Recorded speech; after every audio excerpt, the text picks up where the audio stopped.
I'm Stuart McIntosh with the BBC News. Hello. Campaigners against poverty and corruption have welcomed a huge leak of financial documents that have revealed the secret wealth of world leaders, politicians and billionaires. The charity Oxfam said the Pandora Papers had exposed the oceans of money in the world's tax havens that could otherwise be used to fund hospitals or fight climate change. Duncan Hans is Director of Policy at the anti-corruption charity Transparency International. When a political elite enriches itself from being in power, it's the ordinary man and woman who are suffering and whose country is all the poorer for it. In some cases, it's not even just about avoiding tax. If you're a public official and you receive a bribe in order to award a healthcare contract to a crony of yours, and that isn't the best deal for your country, then your country is suffering as a result of you taking a kickback. So corruption is not a victimless crime, far from it. The files include revelations about the financial dealings of more than 30 current or former leaders. North Korea has restored communication hotlines with South Korea. Pyongyang cut off the lines in early August in protest against joint military exercises involving South Korea and the United States. Laura Bicker in Seoul explains the significance of the hotlines. They were set up decades ago to avoid any tensions rising between these two countries that are officially still at war. But last year, they were severed as ties between the two countries really grew strained. Now, the state media release says that Kim Jong-un has restored the communication lines to solve pending important issues and to save inter-Korean relations and open its bright prospects. It would seem that Kim Jong-un is looking to restore ties with Seoul.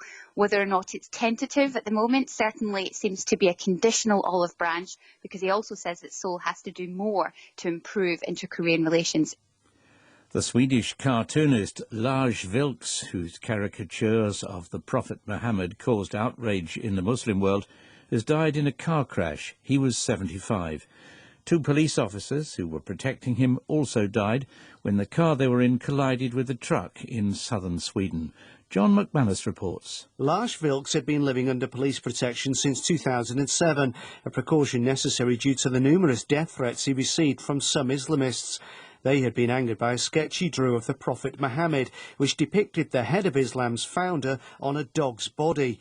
In 2010, 2 men tried to burn his house down, and in 2015, a gunman targeted him at a free speech event in Copenhagen.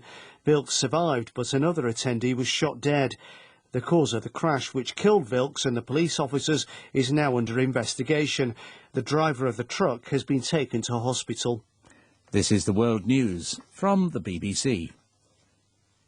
A former Facebook employee, Frances Haugen, has revealed herself to be the whistleblower who leaked thousands of pages of internal documents to the Wall Street Journal. The one-time Facebook product manager made the disclosure to the 60 Minutes programme on CBS News. Frances Haugen said Facebook had conflicts of interest between what was good for the firm and what was good for the public. Congress is due to hear her testimony on Tuesday.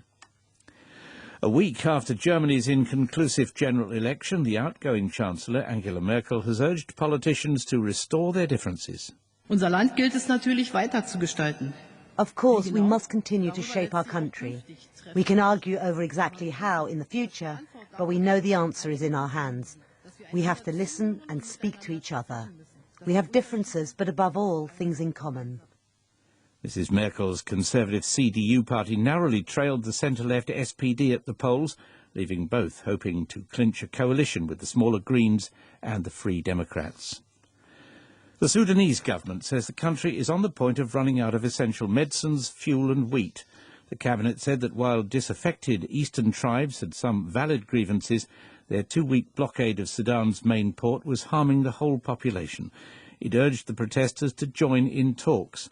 Sudan was already facing shortages stemming from the economic upheaval caused by the overthrow of President Omar al-Bashir in 2019.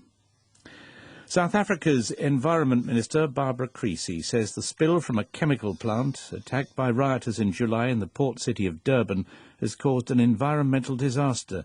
She said it could take several years for the local coastline to recover. The minister said a criminal case had been opened against the chemical company UPL for not having obtained environmental permits. And that is the latest BBC News.